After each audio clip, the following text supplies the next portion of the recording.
I'm ANTWAND PEARMAN, and this is ANTWAND PEARMAN versus the interview. I'm here with Richard Garriott, and he's the world's most interesting nerd.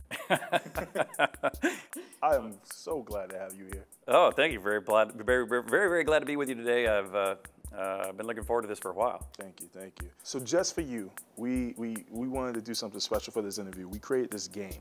Excellent. And it's a pretty dope concept. We put a little work into it. I'm a little new to this type of gameplay too, so this will be interesting. But it's a game in which the goal is to save Commander Ryan. Of course. which is Matt Damon, because for the third time he has been lost in space. What is up with him? What is up with him, right? Yeah. And so we selected some very special space people. We have Matthew McConaughey, we have Chris Pratt, Sigourney Weaver. Oh, so this is Albert II. Ah, Albert II. Ah, yeah. Yes, the ill-fated monkey. So take it away, good sir. The space station gets a distress call from Matt Damon. He is lost in space. Again. Roll the d4 to see who will be sent to save Matt. Number 2. Chris. Star-Lord. I mean, Chris. He's Star-Lord, he's Chris, he's whatever. All right. Sigourney. She's the badass. Yes, all right, I agree. Badass. Yeah. We got two people. We got two good ones up here. Your spaceship can only travel to Abra or Cadabra. Where do you go? Ooh, independent choices? Such an original name, Abra. Well. Here, I'm going to start here with Abra. So, I have to jump right in because off the bat, most people know you for creating the Ultima series. Yeah. I did a lot of my research into the Ultima series, and you're so creative. Can you tell us what initiated first game and the overall series? Well, it's I had the amazing, I guess you'd say good fortune to be at just the right age at just the right time. So I was in high school when the game Dungeons & Dragons was launched, and so of course I became one of the first players. And at that same time I became an avid reader of The Lord of the Rings.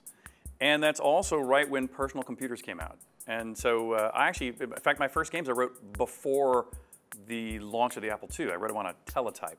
And so I cut my teeth, you should say, on a teletype that was a mechanical typewriter, electromechanical typewriter that would punch holes on a strip of paper tape. Yeah. And the graphics was really a strip of paper with ASCII characters on it. Yeah. And then when the Apple II launched, suddenly it had visuals. It had the ability to draw lines on a screen in real time. And so I immediately said, I just felt compelled to kind of create something on this newfangled piece of hardware. And so the immediate prequel of Ultima was called Akalabeth. It's sort of Ultima Zero, really. Yeah. But I wrote that in 1980, published it in 1980. And then I've had this great opportunity to kind of ride the crest of the growth of the computer gaming industry from inception. But what was interesting about Ultima 3 in particular is people would say, the way they really had fun, they said, I played through the game, but then how I really enjoyed playing the game was killing every villager in every town. And of course I enjoyed killing your character, Lord British. And as I was reading this, I was going like, hey, these people aren't acting very heroic, right? This game, you're supposed to be the hero, and people weren't acting like the hero. They were winning by taking advantage of the rules, but they weren't really caring that they were acting as a relatively evil character in order to become powerful enough to kill the bad guy who isn't really doing anything except waiting for you. Before the GTA. Right. And so I sat down and I said, okay, I'm going to make a game where I'm going to let people lie and cheat and steal, but if you do, the person you lie to is not going to help you in the future. And if you steal, you're going to get thrown in jail for it. And so there's going to be all these just natural ramifications for behavior. Yeah. And as soon as I started doing that, my family, that was a lot of my business partners in the QA department, were going like, Richard, you're making a terrible mistake. Yes. Because people have already told you what they enjoy. They've told you this is how they enjoy playing. And you're about to force them. But that game ended up being my first #1 bestseller, even though it had, everyone around me thought I was making a mistake. You arrive at Abra, a futuristic planet. They will help you upgrade your ship for beyond light speed travel. While waiting at the ship garage, you are approached by some hooligans. What do you do? Well, I pull out a Glock and smoke them fools. That's what I would do. If I see you pull out your Glock, I gotta back you up.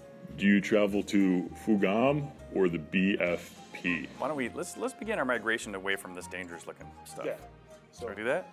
Let's go to Fugan, right? Yeah, Fugam. The other thing that makes you like kind of the James Cameron, but opposite in the sense that James Cameron, you know, he went deeper into the earth, and as and that was amazingly, you know, cool for a director. But you just took it to a whole nother level. You went out of this world. That's amazing. I mean, literally, that you can probably count on your hands and toes of people who actually went to space. I mean, maybe a little bit more than that, but trust me, that's an exclusive list. Yeah, I'm the 483rd person to have left the Earth. And so I spent 2 weeks a few years ago living on the International Space Station. And I have also been pretty deep. I've been down to the Titanic. In fact, when James Cameron filmed the movie Titanic, he used these 2 submarines called the Mir submersibles that he chartered through a company that I'm part of called Deep Ocean Expeditions. And so I used those same submarines and also went down to the Titanic at about that same time. Stop. What? It's chapter 1 of the new book. What you gonna talk about? Well, some bounty hunters catch up to you. Uh-oh. Take you in. What? Travel to Kasserum in the prison ship. Okay, what? So what made you, like, well, I mean, I don't even know how to say what made you. Of course you would want to go to space, but what prompted that dream? Where was the original source of it? Well, I think everybody, you know, when you're a kid, everybody goes through the phases of, you know, I either want to be a policeman, a fireman, or hunt dinosaurs, or be an astronaut. You know, those are just kind of a standard pantheon.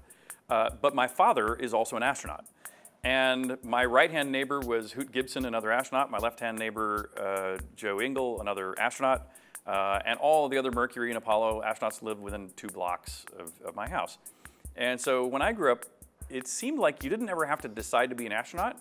It's just that everybody went, right? It's just when you get older, all the parents that you know go to space. Yeah. And the few that weren't astronauts, were all involved in putting people into space. So I mean, it's sort of this club of space activity. And so I grew up just sort of believing it was normal. Up until I was about 13 years old, and one of the NASA doctors told me that because I needed glasses, I was ineligible to go to space with NASA. And I was crushed. I was like kicked out of the club that everybody else that I knew was a member of. Wow. And I said, well, who are you, doctor, to be the gatekeeper of space? Yeah. If I can't go by the NASA rules, I'm gonna have to make my own rules. Oh, and that's literally what I did. From the age of 13, as soon as I started making any money, I started investing it in commercial space activities specifically so I could take myself into space. And it took 30 years to pull it off, and I can tell you lots of ups and downs through that whole journey, but eventually it worked. So, like, what are farts like in space? Do they just like blow your pants off? Like, I don't get it. It might sound good. Farts are no different in space than they are on Earth. That's an easy one, but let me give you a counter question. Yeah. Imagine burping in space. And the reason why this is an important difference is that a burp is gas that is at the top of your stomach, and the liquids, like the Coke that you drank, is at the bottom of your stomach because gravity holds the liquids at the bottom, and the gases float to the top. So when they're separated naturally, so when you burp gas. But it turns out in space, when you burp, the first time you try to burp, you actually do burp up a little liquid, and so you're actually really concerned about it. But it turns out that after a couple of days, your body just figures it out, and your throat just learns how to separate the liquids from the gases, and you can burp just fine after a few days. George Clooney was on the ship. He helps you save Sigourney Weaver. Yeah, sure. But in the midst of the fight, he is killed. Well, Well, he did do Batman. Sometimes. In your hastes, there are only 2 planets you see that you can go to. Nyx or Cali. Hey, let's go over to Cali to avoid the swarmy-looking thing over here. I mean, who wouldn't want to go back to Cali, though? That's a good point. Going back to Cali. I know. Let's go to Cali. There's probably some nice beaches. And so I have to ask this question. It might sound silly, but I have to ask this question. Do they give you guys weapons just in case? I mean, I'm not saying, but we don't know what's out there. Yeah. In my life, do they give you, like, just in case Predator aliens actually do exist, here's a gun, you know what I mean? Well, in fact, on the Soyuz, there is a gun. However, it's not for use in space. it's actually for use, if you have an emergency on orbit and you really have to get to the ground right now, like let's say there's a fire or something, so you need to get on the ground really quickly. You're running out of oxygen, you just need to deorbit right this moment. Well, you could be anywhere on the surface of the planet, right? And 2/3 chance you're actually in the ocean. But then if you're lucky enough to be on land, then you're still likely going to be in a forest somewhere. And so the gun that is on board is packed away quite deeply, but it's in the stuff you could get out if you really were on the ground and you had to. And it has 3 barrels. It actually has a bullet, it has a shotgun, and it has a flare. You have a 3-barrel shotgun? A 3-barrel pistol that shoots flares, shotgun shells, and bullets. I never see, this is amazing. Yeah, it's a cool weapon. Yeah, you have like the ultimate zombie gun. Yeah, that's exactly, it'd be perfect for space zombies. Space zombies. Jeez. There's a good movie. Do they exist? Well, I didn't see any, but you never know. I mean, we never thought about that. Space zombies, that'd be... Yeah. Back to the guns. The worm you better eats roll you now. whole. Oh, no, now we're on the inside. Luckily, you're wearing your spacesuit, so you can survive At least this. we got protection. Yes. But I pull out the guns, man. All right. You find the worm heart, and you manage to stab it, thereby killing it. As you get out of the worm, you realize you're no longer on the planet of Cali. You're now on the planet of Laura. All right, so I have to ask you about your game, Shroud of the Avatar, Forsaken Virtue. Can you tell us a little bit about that? Yeah, so I'm best known, as we've discussed, for my early work called the Ultima series, and that was kind of a medieval swords and sorcery. But then I sort of took a hiatus from medieval swords and sorcery just because I did it for the first 25 years of my career. But it's still actually sort of my home base. And so Shroud of the Avatar is my return to my roots. I would describe it as the spiritual successor of Ultima. I don't own the term Ultima anymore, so I can't use that. But it's still the Lord British's journeys into New Britannia. Still a game based on virtues, still kind of picks up thematically with where I left off, both from games about virtue, from kind of reinventing what it means to be an MMO, that sort of thing. So let's talk about Explore Create, your new book. I mean, come on. A book written by like one of the greatest explorers of our time, one of the greatest adventurers of our time, who's also happened to be a nerd. What it really is about is, we've been talking about space, we've been talking about submarines, we've been talking about games, and I am a devout believer that that if you want to do something that is really kind of original and powerful creatively, that if as a game maker you took your inspiration only from your competitors' games, you're only going to make things that look like your own and your competitors' games. You're kind of stuck in my mind in an important way. I'm a big believer that I get my inspiration from going down to Titanic or down to Antarctica or up into space and exploring caves and out on ships, and having those experiences makes you kind of think, how can I give players a similar moment of awe? How can I create climbing up over a mountain and reaching the peak and looking down over a valley, and how can I make this scene give me a similar feeling of awe that I had in some other time in my life? Travel to Victoria.